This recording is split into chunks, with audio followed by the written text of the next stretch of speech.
Hi everyone. Hello everyone. അപ്പോൾ ഇന്നത്തെ ഞങ്ങളുടെ പുതിയ വീഡിയോയിലോട്ടേക്ക് നിങ്ങൾക്ക് എല്ലാവർക്കും സ്വാഗതം. ഇന്ന് ഞങ്ങൾ പോകാൻ പോകുന്നത് നമുക്ക് എല്ലാവർക്കും പ്രിയപ്പെട്ട ഒരു സ്ഥലത്തോട്ടേക്കാണ്. അത് മാത്രമല്ല ഇന്നത്തെ ദിവസത്തിനും കൂടി ഒരു പ്രത്യേകതയുണ്ട്. അപ്പോൾ എന്താണ് ആ പ്രത്യേകത എന്ന് അറിയാൻ വേണ്ടിയും പിന്നെ ഏത് സ്ഥലത്തോട്ടേക്കാണ് ഞങ്ങൾ പോകുന്നതെന്ന് അറിയാൻ വേണ്ടി ഈ വീഡിയോ കണ്ടിന്യൂസ് ആയിട്ട് വാച്ച് ചെയ്യുക. അതിന് മുന്നേ സബ്സ്ക്രൈബ് ചെയ്യാത്തവരൊക്കെ ഒന്ന് സബ്സ്ക്രൈബ് ചെയ്യുക. അപ്പോൾ ഇന്ന് ഞങ്ങൾ പോകാൻ പോകുന്നത് നമ്മളെല്ലാവരും പ്രിയപ്പെട്ട ഗുരുവായൂരപ്പനെ കാണാൻ വേണ്ടിയാണ്. അതെ, ഗുരുവായൂരിലോട്ടേക്ക് തന്നെയാണ് ഞങ്ങളുടെ ഈ യാത്ര. അപ്പോൾ ഇന്നത്തെ ദിവസത്തെ പ്രത്യേകത എന്താണെന്ന് വെച്ചാൽ ഞങ്ങൾ രണ്ടാളും തമ്മിലുള്ള വിവാഹം, അതായത് ഇത് ഫസ്റ്റ് ഇയർ ആനിവേഴ്സറിയാണ്. അപ്പോൾ ഗുരുവായൂർ അമ്പലം നടയിൽ വെച്ച് വിവാഹം നടക്കണമെന്ന് ഒത്തിരി പേർക്ക് ആഗ്രഹവും സ്വപ്നവും ഉണ്ട്. അപ്പം അങ്ങനെ ഒരു വിവാഹം ഞങ്ങളുടെ ജീവിതത്തിൽ നടന്നുകൊണ്ട് അത് ഏറ്റവും ഒരു ഭാഗ്യം നിറഞ്ഞ ദിവസമായിട്ട് തന്നെയാണ് ഞങ്ങളുടെ മനസ്സിലുള്ളത്. അതുകൊണ്ട് തന്നെ എൻ്റെ മനസ്സിൽ ആദ്യം തോന്നുന്നത് തന്നെ എങ്ങോട്ടേക്ക് പോകണം ഫസ്റ്റ് ഇയർ ആനിവേഴ്സറിക്ക് എന്ന് പറഞ്ഞപ്പം സത്യം എൻ്റെ മനസ്സിൽ തെളിഞ്ഞത് ഗുരുവായൂരപ്പനെ കാണാൻ തന്നെ ചെല്ലണം എന്ന് പറഞ്ഞിട്ടാണ്. കാണാൻ എന്താണെന്ന് വെച്ചാൽ ഞങ്ങൾക്ക് ഈ ജീവിതം അനുഗ്രഹിച്ച് തന്നത് ഗുരുവായൂരപ്പനാണ്. അതുകൊണ്ട് തന്നെ ആനിവേഴ്സറിക്ക് ഞാൻ അവിടെ തന്നെ പോയി നന്ദി പറയണം എന്നുള്ളത് ഞങ്ങൾ രണ്ടുപേർക്കും ഒരു ഏറ്റവും കൂടുതൽ സന്തോഷകരമായ ഒരു മൊമെൻ്റാണ്. അപ്പോൾ ഇന്നത്തെ ഈ ദിവസം ഞങ്ങളുടെ പ്രത്യേകത അറിഞ്ഞിരിക്കുന്ന എല്ലാ അമ്മമാരുടെ അനുഗ്രഹം ഞങ്ങളുടെ മേലിൽ എന്തായാലും വേണം. അപ്പോൾ ഞങ്ങൾ മാത്രമല്ല പോകുന്നത്, ഞങ്ങളുടെ കൂടെ നിങ്ങളെയും കൊണ്ടുപോകുന്നുണ്ട്. അപ്പോൾ നമുക്ക് ഗുരുവായൂരപ്പനെ കാണണ്ടേ? വണ്ടി സ്റ്റാർട്ട് ചെയ്യാൻ പോകണം. അത് ലേറ്റ് ആക്കുന്നില്ല, സ്റ്റാർട്ട് ചെയ്യാൻ പോവാണ്. അപ്പം ഞങ്ങൾ ഞങ്ങളുടെ കാറിലാണ് പോകുന്നത്. ടാറ്റ നെക്സോൺ ആണ്. ഞങ്ങൾ കാറെല്ലാം കഴുകി നല്ല കണ്ടീഷനാക്കി സർവീസെല്ലാം കൊടുത്തിട്ടുണ്ട്. അതിപ്പോൾ ഇനിയും വെളുപ്പിന് ഇനിയും വെളിച്ചം പോലും വന്നിട്ടില്ല. ഒരു 3-3:30 ആയിട്ടേ ഉള്ളൂ ഇനിയും. അപ്പോൾ ഇപ്പം തന്നെ യാത്ര തുടങ്ങിയാലേ നമുക്ക് അവിടെ ഒരു ഉച്ച ആകുമ്പോഴേക്കങ്ങ് എത്താൻ പറ്റും. അപ്പം വൈകിട്ടാകുമ്പോഴേക്കും അമ്പലത്തിൽ കയറാൻ പറ്റുമല്ലോ.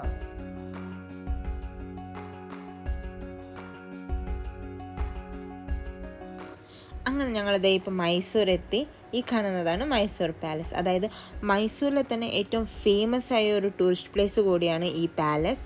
നമ്മളൊരു ഒക്ടോബർ മന്തിൽ ഇവിടെ വരുവാണെങ്കിൽ ബിഗ് ഫെസ്റ്റിവലായ മൈസൂർ ദസറ നമുക്ക് കാണാൻ സാധിക്കും. അതായത് 10 ദിവസത്തെ ഒരു വലിയ ഉത്സവം തന്നെയാണ്. അപ്പോൾ കാണുവാണെങ്കിൽ ഈ മൈസൂർ പാലസ് മൊത്തം ലൈറ്റിങ്സ് ആയിരിക്കും.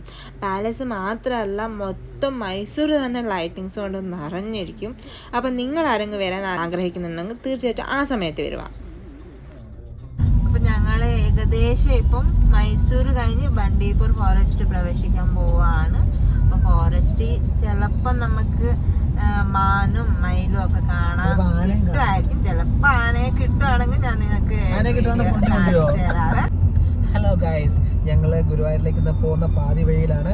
ഏകദേശം 7 മണി സമയം, ഇപ്പോൾ ഏകദേശം 7:30 ആയിട്ടുണ്ട്. ഞങ്ങൾ മൈസൂർ കഴിഞ്ഞു ബന്ദിപ്പൂർ ഫോറസ്റ്റിലേക്ക് എൻട്രി ആയിക്കൊണ്ടിരിക്കുകയാണ്.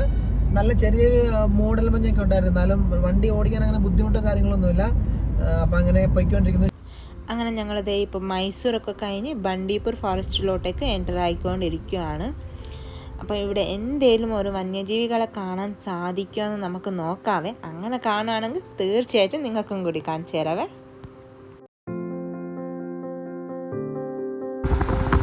കോഷനൊക്കെ ഇട്ടേക്കുവാണ്. ആനകളൊക്കെ നമുക്ക് കാണാൻ പറ്റും എന്ന രീതിയിൽ. പക്ഷേ ഈ സമയത്ത് ഇവിടെ വരുമോയെന്ന് അറിയത്തില്ല. എവിടെയെങ്കിലും കാണുമോ എന്ന് നമുക്ക് നോക്കാം. ഇതാ കുറച്ച് മാനുകൾ കാണുന്നുണ്ട് ഇവിടെ. കാണിച്ചു തരാം. കാണാൻ പറ്റുന്നുണ്ട്. ഇനി ഒത്തിരി വരുമായിരിക്കും. ഇപ്പം ഇനിയും ഒത്തിരി വെയിലൊന്നും വന്നു തുടങ്ങിയില്ല. അതുകൊണ്ട് തന്നെ നമുക്ക് എന്തേലും ഒക്കെ പ്രാണികളെ ജീവികളെ കാണാൻ സാധിക്കുമായിരിക്കും. ഇനിയും വെയിലൊന്നും വരാത്ത സ്ഥിതിക്ക്. ഇപ്പം ഇനിയും സമയം ഒരു 7 ആയതേ ഉള്ളൂ. കണ്ടില്ല, ഒരു മയിലിനെ കണ്ടു. നല്ല ഭംഗിയുണ്ട് അതിനെ കാണാൻ.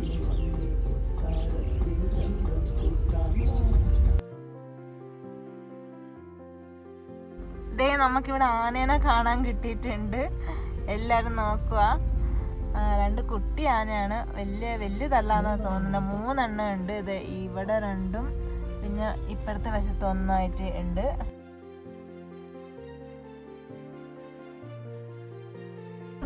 ഇത് മാനിന്റെ ഒരു കൂട്ടം തന്നെ നമുക്ക് ഇവിടെ കാണാൻ പറ്റും. കണ്ടില്ല, എത്ര മാൻകൂട്ടങ്ങളാണ് അവിടെ. അത് മാത്രമല്ല, ഇവിടെ കണ്ടില്ല നമുക്കൊരു കുരങ്ങനെ കാണാൻ പറ്റുന്നുണ്ട്. കണ്ടില്ലേ, ഇവിടുത്തെ ഒത്തിരി മാൻകൂട്ടങ്ങളാണ്. നല്ല ഭംഗിയുണ്ട് കാണാനായിട്ട്. അതിപ്പം ഇനിയും വെളുപ്പിനെ സമയം ആയതുകൊണ്ടാണ് നമുക്ക് ഇത്രയും ഒരു പ്രാണികളെ കാണാൻ സാധിച്ചത് തന്നെ. അല്ലേന്ന് ഒരു വെയിൽ സമയത്തൊക്കെ വന്ന് നമുക്ക് ഇത്രയും കാണാനൊന്നും കിട്ടത്തില്ല. എന്തായാലും എത്ര മാൻകൂട്ടങ്ങളെ കാണാൻ എന്ത് ഭംഗിയാ, എന്തൊരു അടുത്താ കണ്ടിട്ട്. നല്ല ഭംഗിയാ അത് കാണാൻ തന്നെ. കണ്ടിട്ട് രസാ കാണാൻ തന്നെ ഭംഗി. അപ്പൊ ഇതാ നമുക്കിവിടെ ഒരു ആന കുളിക്കുന്നത് കാണാൻ പറ്റുന്നുണ്ട്. ആന പാപ്പാനും കൂടെ ഉണ്ട്.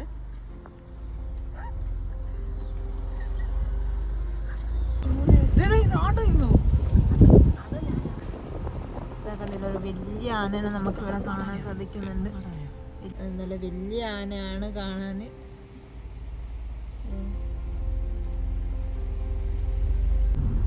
നമ്മളങ്ങനെ ബന്ദിപ്പൂർ ഫോറസ്റ്റ് കടന്നു. അതിപ്പോൾ നമ്മൾ മധുമല ടൈഗർ റിസർവിലേക്കാണ്. അതായത് രണ്ടും ഒരേ ഫോറസ്റ്റ് തന്നെയാണ്. കർണാടകയുടെ ഭാഗം നമ്മൾ ബന്ദിപ്പൂർ ഫോറസ്റ്റ് എന്നും ബന്ദിപ്പൂർ ടൈഗർ റിസർവ് എന്നും, തമിഴ്നാടിൻ്റെ ഭാഗം നമ്മൾ മധുമല ടൈഗർ റിസർവ് എന്നാണ് അറിയപ്പെടുന്നത്. അപ്പോൾ ഞങ്ങളിപ്പം ബന്ദിപ്പൂർ ക്രോസ് ചെയ്തു, മധുമലയിൽ കൂടെയാണ് പോയിക്കൊണ്ടിരിക്കുന്നത്. ഈ നെക്സ്റ്റ് നമുക്ക് കേരള ബോർഡറാണ്. കേരള ബോർഡറിൽ കയറി കഴിഞ്ഞാൽ നിലമ്പൂർ മസനഗുഡി, നമുക്ക് ഇവിടുന്ന് ലെഫ്റ്റിലേക്ക് പോയി കഴിഞ്ഞാൽ മസനഗുഡിയാണ്. നമ്മളിപ്പോൾ സ്ട്രെയിറ്റ് ആണ് പോകുന്നത്. മസനഗുഡി നമ്മൾ ടച്ച് ചെയ്യുന്നില്ല, പക്ഷേ ഏകദേശം മസനഗുഡിയുടെ ആ ഭാഗം തന്നെയാണ് ഇതൊക്കെ വരുന്നത്. അപ്പോൾ അങ്ങനെ ഞങ്ങളുടെ യാത്ര കണ്ടിന്യൂ ആയിക്കൊണ്ടേയിരിക്കുന്നു. അപ്പം നിങ്ങൾക്ക് നിങ്ങളുടെ അനുഭവങ്ങൾ, ചെറിയ ചെറിയ അനുഭവങ്ങളാണ്, നിങ്ങൾ കമൻറ്റ് ബോക്സിൽ ടൈപ്പ് ചെയ്യുക, ഞങ്ങൾക്ക് ഷെയർ ചെയ്യുക. ഞങ്ങൾക്കും അത് ജസ്റ്റ് അറിയാൻ പറ്റും. നമുക്കും നമ്മുടെ ഒരാളുടെ അനുഭവങ്ങൾ എക്സ്പീരിയൻസ് ചെയ്യുമ്പോഴത്തേക്കും നമുക്കും അതിനകത്തൊരു ഹാപ്പിനെസ് ഉണ്ടാവും. കേൾക്കുന്നവർക്കും ഉണ്ടാവും, കാണുന്നവർക്കും ഉണ്ടാവും. ഞങ്ങളും അതിനുവേണ്ടി, ഞങ്ങളുടെ ഒരു ഹാപ്പിനെസ്സിന് വേണ്ടി മാത്രമാണ് ഞങ്ങൾ നിങ്ങളോട് പറയുന്നത്, ഈ വീഡിയോ അപ്ലോഡ് ചെയ്യുന്നത് എല്ലാം അങ്ങനെ തന്നെ. അപ്പൊ നമുക്കിനി അവിടെ ചെന്നിട്ട് നോക്കാം. നമുക്കിനി വീണ്ടും എന്തെങ്കിലും അത്ഭുതങ്ങൾ, മിറാക്കിൾ സംഭവിക്കുമെന്ന് നമുക്കിനി അവിടെ ചെന്നിട്ട് നോക്കാം. ഓക്കെ, സത്യത്തിൽ അവിടെ ഞങ്ങൾ ചെല്ലാൻ സാധിക്കുന്നത് തന്നെ ഒരു അത്ഭുതമാണ്. കാരണം നമ്മൾ തീർച്ചയായിട്ടും ദൈവാനുഗ്രഹം ഉണ്ടെങ്കിൽ മാത്രം വീണ്ടും പോയിട്ട് അവിടെ ഗുരുവായൂരപ്പനെ കാണാൻ സാധിക്കും. ആക്ച്വലി എനിക്ക് ലീവ് തന്നെ കിട്ടില്ലായിരുന്നോ, എന്തോ ഒരു ഭാഗ്യത്തിലാണ് ഇന്ന് ലീവ് തന്നെ കിട്ടിയത്. അതെ, അപ്പൊ എല്ലാം ഭഗവാന്റെ അനുഗ്രഹമായിട്ടേ ഞാൻ കരുതുന്നുള്ളൂ. അപ്പൊ എല്ലാവർക്കും വേണ്ടി അവിടെ ചെന്ന് പ്രാർത്ഥിക്കുന്നതായിരിക്കും. അങ്ങനെ ഞങ്ങളിത് ഗുരുവായൂരെത്തി. ഈ കാണുന്നതാണ് മാമിയൂർ ശ്രീ മഹാദേവ ടെമ്പിൾ. അതായത് ഗുരുവായൂരപ്പനെ കാണാൻ വരുന്നവരിൽ മിക്കവരും ഇവിടെയും വന്ന് കയറി തൊഴാറുണ്ട്. എന്താണെന്ന് വെച്ചാൽ ഗുരുവായൂരപ്പനും പിന്നെ ഈ ക്ഷേത്രത്തെ മഹാദേവനും കണ്ടു തൊഴുതാലേ നമ്മൾ വന്നതിനൊരു പൂർണ്ണത കിട്ടത്തുള്ളൂ എന്നതാണ് വിശ്വാസം. അപ്പം ഞങ്ങൾക്കിതൊന്നും അറിഞ്ഞൂടായിരുന്നു.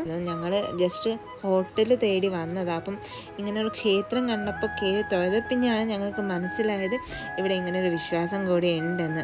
അപ്പം എന്തായാലും ഭഗവാന്റെ അനുഗ്രഹം കിട്ടുന്ന ഒരു ചാൻസ് പോലും ഞങ്ങൾ മിസ്സാക്കാറില്ല. അതുകൊണ്ട് തന്നെ പെട്ടെന്ന് കയറി തൊഴുതും. അങ്ങനെ ഇവിടെ കയറി ഭഗവാന്റെ അനുഗ്രഹമൊക്കെ മേടിച്ച് ഇനി നേരെ പോകുന്നത്, അതെ, നമ്മുടെ എല്ലാവരുടെയും പ്രിയപ്പെട്ട ഗുരുവായൂരപ്പനെ കാണാൻ വേണ്ടി ഞങ്ങളിതേ ഇപ്പോൾ അമ്പലനടയിൽ എത്തിക്കഴിഞ്ഞു. ഗുരുവായൂരപ്പനെ കാണാൻ ഒത്തിരി കൊതിയാവുക. എന്തായാലും ഇനി കുറച്ച് സമയത്തിനുള്ളിൽ ഗുരുവായൂരപ്പനെ കാണാനും ഭഗവാന്റെ അനുഗ്രഹം മേടിക്കാനും നമുക്ക് സാധിക്കും. ഇപ്പോൾ ഉച്ച സമയം ഒരു 3:30 ആയതേ ഉള്ളൂ. നട എന്തായാലും ഇപ്പോൾ തുറന്നിട്ടുണ്ടാവില്ല. അപ്പോൾ ഒരു 4-4:30 ആവും നട തുറക്കാനായിട്ട്. അപ്പോൾ ഇപ്പം തന്നെ ചെന്ന് നമ്മൾ ക്യൂവിൽ നിൽക്കുവാണെങ്കിൽ പെട്ടെന്ന് നമുക്ക് ഗുരുവായൂരപ്പനെ കാണാൻ സാധിക്കും. അപ്പം ഈ ഉച്ച സമയം ആയതുകൊണ്ട് തന്നെ ഒത്തിരി ആൾക്കൂട്ടമൊന്നും ഇല്ല. ഇപ്പം കണ്ടില്ല, ഒത്തിരി ആളുകളൊന്നും ഇല്ല, കുറവാണ്, തിരക്കെന്ന് തോന്നുന്നു.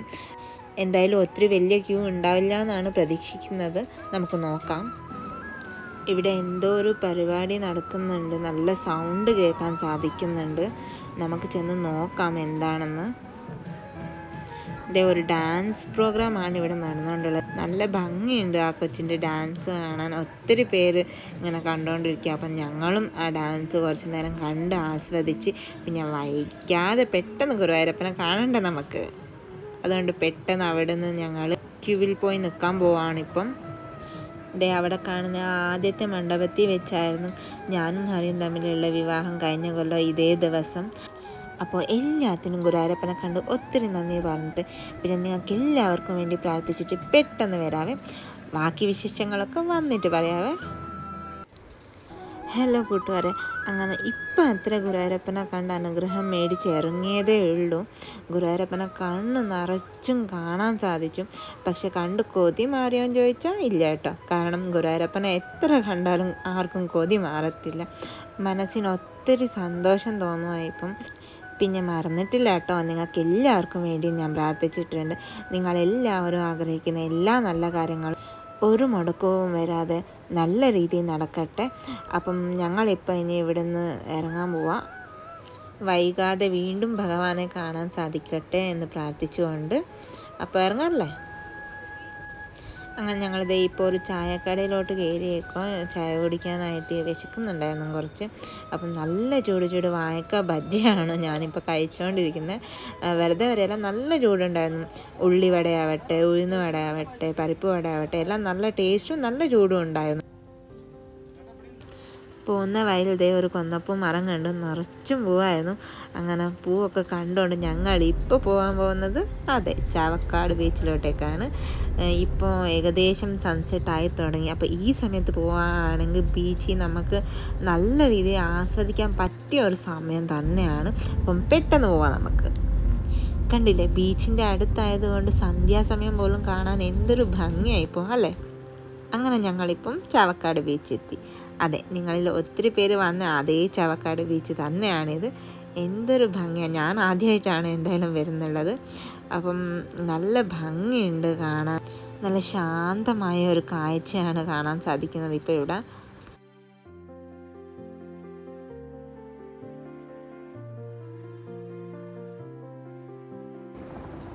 ഒത്തിരി ബോട്ടൊക്കെ കാണാൻ സാധിക്കുന്നുണ്ട്. അവിടെ ആരോ മീൻ പിടിക്കാൻ പോയേക്കാന്ന് തോന്നും.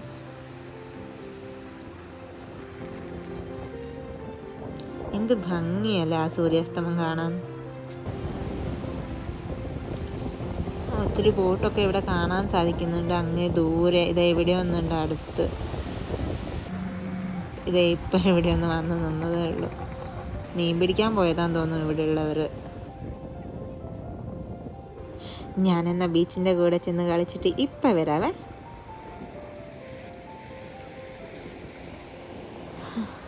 അങ്ങനെ കൊതി മാറുന്നുള്ള ഒത്തിരി കളിച്ചു. ഇനിയിപ്പോൾ ഈ ശാന്തത നമുക്കൊന്നിരുന്ന് ആസ്വദിക്കാം അല്ലേ. കണ്ടില്ലേ എന്തൊരു ഭംഗിയായി ഈ തിരമാലകളെ കാണാൻ. പിന്നെ ഈ ശാന്തതയും. നമ്മളെല്ലാവരുടെയും ജീവിതത്തിൽ എന്തെങ്കിലും ഒരു ചെറുതോ വലുതോ ആയ കഷ്ടപ്പാടുകളുണ്ടോ. അപ്പം ഈ തിരമാലകളെ പോലെ തന്നെ അതും ഒന്നും ശാശ്വതമല്ല. വരും പോവും. അപ്പം ജീവിതത്തിൽ ഒന്നുകൊണ്ടും പേടിക്കാതെ, ഒന്നുകൊണ്ടും നിങ്ങൾ പിന്മാറാതെ, നിങ്ങളെ ആഗ്രഹത്തിനൊത്ത് അതിനുള്ള പ്രയത്നം നിങ്ങൾ നടത്തിക്കൊണ്ടേയിരിക്കുക. ഇന്നല്ലെങ്കിൽ നാളെ നമ്മൾ ചെയ്യുന്നുള്ള ആ പ്രയത്നത്തിന് തീർച്ചയായിട്ടും ഭഗവാൻ നമ്മുടെ കൂടെ കൈപിടിച്ച് നിൽക്കുന്നതായിരിക്കും. അപ്പം ഒരിക്കലും നമ്മൾ നിരാശപ്പെട്ട് പിന്മാറാതിരിക്കുക. എന്നാൽ നമുക്കിനി തിരിച്ചു പോവാം. ഹലോ കൂട്ടുകാരെ, ഗുഡ് മോർണിംഗ്. കണ്ടില്ല ആന രാവിലെ തന്നെ നല്ലൊരു കാഴ്ചയാണ് അല്ലേ. അങ്ങനെ ഇന്നലെ ബീച്ചിലൊക്കെ കളിച്ച് ഞങ്ങൾ ഗുരുവായൂരിൽ തന്നെ സ്റ്റേ ചെയ്തായിരുന്നു. ഇപ്പം തിരിച്ച് ബാംഗ്ലൂരിലോട്ടേക്ക് പോയിക്കൊണ്ടിരിക്കുക. ഈ കാണുന്നത് ഭാരതപ്പുഴയുടെ ഒരു ഭാഗമാണ്. വെള്ളം നന്നായി നിറഞ്ഞിട്ടുണ്ട്. എന്നാൽ നന്നായി വിശക്കുന്നുണ്ട്. ചെന്ന് കഴിച്ചിട്ട് വരാവേ പെട്ടെന്ന്. അങ്ങനെ ഞങ്ങളത് ഈ കാണുന്ന നാടൻ ഭക്ഷണശാലയ്ക്ക് നല്ല അടിപൊളി പുട്ടും മീൻകറിയും കഴിച്ചായിരുന്നു. നല്ല മത്തിക്കറിയായിരുന്നു. നല്ല ടേസ്റ്റ് ഉണ്ടായിരുന്നു. അങ്ങനെ നല്ല രീതിയിൽ വയറൊക്കെ നിറഞ്ഞ സ്ഥിതിക്ക് ഇനി വീണ്ടും ഞങ്ങളുടെ യാത്ര തുടരാൻ പോവാണ്. ഞങ്ങളങ്ങനെ ഗുരുവായൂർ ദർശനമൊക്കെ കഴിഞ്ഞു. ഞങ്ങളുടെ ഫ്രണ്ട് ഉണ്ടായിരുന്നു അവിടെ, നമ്മുടെ കൂടെ ജോലി ചെയ്യുന്ന നമ്മുടെ കൊളീഗാണ്. അവിടെ ഫ്രണ്ടിൻ്റെ വീട്ടിൽ പോയി സ്റ്റേ ചെയ്തിട്ട് നെക്സ്റ്റ് ഡേ മോർണിംഗ് ഞങ്ങളിപ്പോൾ രാവിലെ ഇറങ്ങി. രാവിലെ ബ്രേക്ക്ഫാസ്റ്റ് ചെറുതായിട്ട് ദോശ കഴിച്ചിട്ട് ഇങ്ങനെ ഇറങ്ങി വീട്ടിൽ നിന്ന്. പിന്നെ ഇടയ്ക്ക് ഇങ്ങനെ വന്നപ്പോഴത്തേക്കും നമുക്ക് ചെറിയതായിട്ടൊന്ന് വിശന്നപ്പോഴത്തേക്കും നമ്മളിവിടെ ആമയൂർ എന്ന് പറഞ്ഞ സ്ഥലത്ത് ഒരു കടയിൽ കയറി. നമ്മൾ പുട്ട് പരതിയാണ് വന്ന് നോക്കി തന്നെ കഴിക്കണം എന്നുള്ള ആഗ്രഹം കൊണ്ട് തേടുമായിരുന്നു. പുട്ടോ അല്ലെ കപ്പയോ മീനോ എവിടെയും കിട്ടുവാന്ന് പറഞ്ഞിട്ട്. പക്ഷെ ഇവിടെ ഓരോ കടയിലും, ഞങ്ങൾ വന്ന വഴിയിൽ ഓരോ കടയിലും പുട്ട് കിട്ടിയില്ല, കപ്പയും മീനും കിട്ടിയില്ല. എല്ലാവരുടെയും കൂടുതലും പൊറോട്ടയും ദോശയും ഇഡ്ഡലിയും ഒക്കെ ആയിരുന്നു. കാരണം നമ്മുടെ കേരളത്തിന്റെ ദേശീയ ഭക്ഷണം എന്ന് പറഞ്ഞാൽ പൊറോട്ടയാണ്. പക്ഷേ പൊറോട്ട കഴിക്കുന്നത് നിങ്ങൾ മാക്സിമം പൊറോട്ട കഴിക്കാതിരിക്കും. ഞങ്ങൾ എന്തായാലും പുട്ട് കഴിച്ചു. ഒരു പുട്ട്, ചെറിയ ഇത്ര ഉള്ള ഒരു പുട്ട് കുറ്റിക്ക് വെറും 10 രൂപ. ഞാൻ വിശ്വസിക്കാൻ പറ്റില്ല. ഞങ്ങൾ 3 പേര് നല്ലപോലെ കഴിച്ചു. ഡീറ്റെയിൽസ് ഞങ്ങളത് വീഡിയോയിൽ ഇട്ടിട്ടുണ്ട്, ഇടുന്നുണ്ട്. കടയുടെ പേര് ഞാൻ വീഡിയോ ഇട്ടിട്ടുണ്ട്. ആമയൂർ എന്ന് പറഞ്ഞ സ്ഥലമാണ്. നിങ്ങൾ വരുവാണെങ്കിൽ നിങ്ങൾ ഉറപ്പായിട്ട് തീർച്ചയായിട്ടും അതല്ല രീതി സംസാരിച്ചു.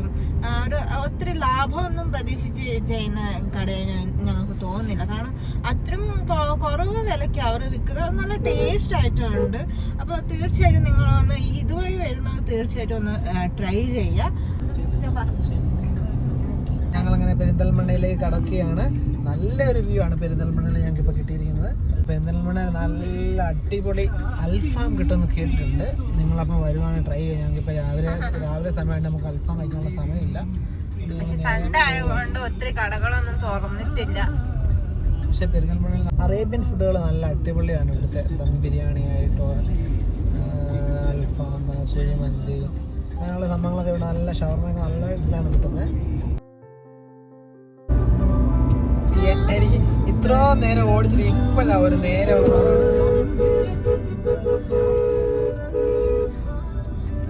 അപ്പോൾ പോകുന്ന വഴിയിൽ ഒത്തിരി പായസക്കടകളൊക്കെ ഉണ്ടായിരുന്നു. ഇവിടം വരെ വന്ന സ്ഥിതിക്ക് നമ്മുടെ അടപ്രഥമനെ ടേസ്റ്റ് ചെയ്ത് പോകാൻ പറ്റുമോ? ഞങ്ങൾ മേടിച്ചത് ഒരു അടപ്രഥമനും പിന്നെ ഒരു ഇളനീ പായസമാണ്. അതായത് അടപ്രഥമന് 30 രൂപയും പിന്നെ ഇളനീ പായസത്തിന് 40 രൂപയാണ് ഒരു ഗ്ലാസ്സിന്. നല്ല ടേസ്റ്റും നല്ല ചൂടും ഉണ്ടായിരുന്നു. അപ്പം നമ്മൾ ഈ റോട്ടിൽ പോകുമ്പോൾ ഒത്തിരി സ്ഥലങ്ങൾ ഇങ്ങനെ വെയിലത്ത് കഷ്ടപ്പെടുന്ന ഒത്തിരി കടകളൊക്കെ കാണും. അപ്പം നമ്മളിലായതും അവരെ ഒന്ന് സഹായിക്കുകയാണെങ്കിൽ നമ്മൾക്കത് ചെറിയ സഹായമാണെങ്കിൽ പോലും അത് അവരുടെ ജീവിതത്തിൽ ഒരു വലിയ സഹായമായിരിക്കും. അപ്പം ഞങ്ങളുടെ യാത്ര ഇവിടെ കണ്ടിന്യൂ ചെയ്യുകയാണ് വീണ്ടും. ചുരത്തിലൂടെയാണ് പോയിക്കൊണ്ടിരിക്കുന്നത്. നല്ല അതിമനോഹരമായ ഒരു ചുരം, നല്ല ബ്യൂട്ടിഫുൾ ആയിട്ടുള്ള റോഡ്. ഇതിൻ്റെ റോഡിനെ പ്രത്യേകത നമ്മുടെ കേരള വരെ ഉള്ളൊരു ബോർഡറുണ്ട്. അവിടെ വരെ നമ്മുടെ റോഡ് നല്ല ക്ലിയർ റോഡാണ്, നല്ല അടിപൊളിയായിട്ട് മെയിൻറ്റെയിൻ ചെയ്തിട്ടിരിക്കുന്നു. നമ്മൾ കേരളത്തിലൂടെയാണ് പോയിക്കൊണ്ടിരിക്കുന്നത്. അപ്പം കേരളത്തിൽ നിന്ന് തമിഴ്നാട് വരെ എത്തുന്നിടം വരെ കുഴപ്പമില്ല. അത് കഴിഞ്ഞ് കഴിഞ്ഞാൽ നമുക്ക് ഭയങ്കര ബുദ്ധിമുട്ടായിരിക്കും. റോഡ് ഒരു ഭയങ്കര കട്ടറും ഒക്കെയാണ്.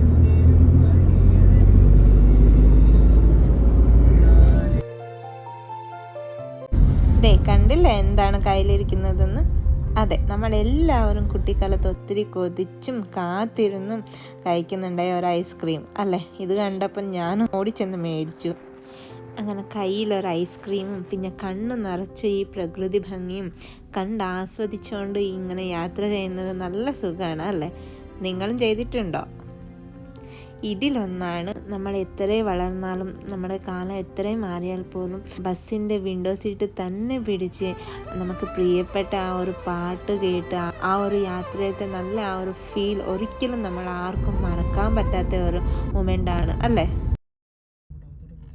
അപ്പോൾ വീണ്ടും ഞങ്ങൾ ബണ്ടിപ്പൂർ ഫോറസ്റ്റ് എൻ്ററായിക്കോ. ഇപ്പോൾ പോലും ഒത്തിരി മാൻകൂട്ടങ്ങളെ ഇവിടെ കാണാൻ സാധിക്കുന്നുണ്ട്. കണ്ടില്ലേ, ഒരു മൈൽ ഇപ്പം എത്ര റോഡ് കടന്നതേ ഉള്ളൂ. എന്ത് ഭംഗി അതിനെ കാണാൻ. ടാറ്റാ. കണ്ടില്ലേ, വീണ്ടും 2 എണ്ണം. അതിൻ്റെ മയിൽപ്പീലുകൾ കാണാൻ എന്ത് ഭംഗിയാണെന്നറിയാവോ? നമ്മൾ ഈ കുട്ടിക്കാലത്തൊക്കെ ബുക്കിനകത്ത് ഒരു മയിൽപ്പീലി കൊണ്ടുപോയി വെച്ച് പിന്നെ ഒത്തിരി ദിവസം കഴിഞ്ഞാൽ വീണ്ടും നോക്കുകയാണെങ്കിൽ അത് 2ആയി മാറിയിട്ടുണ്ടാവും എന്നുള്ള നമ്മുടെ കുട്ടിക്കാലത്തെ ആ ഓരോരോ വിശ്വാസങ്ങൾ ഓർക്കുമ്പോൾ ഇപ്പം നമുക്ക് ചിരി വരും അല്ലേ? നിങ്ങൾ ആരെങ്കിലും അങ്ങനെയൊക്കെ ചെയ്തിട്ടുണ്ടോ? ഞങ്ങളിപ്പോൾ ടൈഗർ റിസർവ് ഫോറസ്റ്റിലോട്ടൊക്കെ എൻ്റർ ആയിക്കൊണ്ടിരിക്കുകയാണ്. ഇനി ഒരു 3-4 മണിക്കൂറിനുള്ളിൽ ഞങ്ങൾ എന്തായാലും ബാംഗ്ലൂർ എത്തും. ഇപ്പോൾ തിരിച്ച് വീണ്ടും ബാംഗ്ലൂർ എത്തിയേക്കുവാണ്.